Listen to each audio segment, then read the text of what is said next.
Loads of snow and a long cold winter is a major element of the game in Scandinavia. In total, there are 56 courses for trotting and thoroughbred racing in the Nordic region.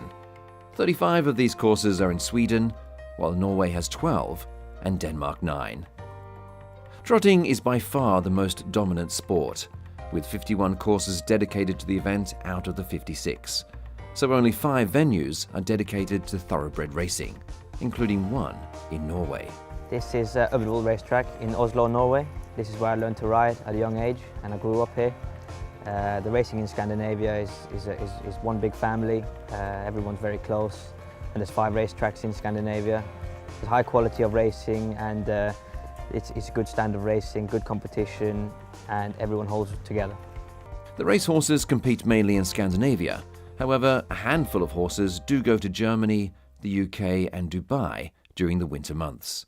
Every nation in Scandinavia has its own breeds, competing in homegrown breed races as well as pan-Scandinavian events. With a small breeding operation, Scandinavian owners mainly acquire the racehorses from international sales, and a large majority of all the races are open for horses from independent origin.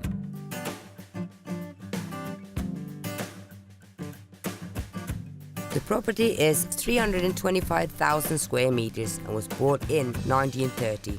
The founders applied to make an arena for motorsports and horse racing. Luckily, only horse racing was approved. Øvrevoll Racecourse was opened in 1932 by King Haakon and Queen Maud.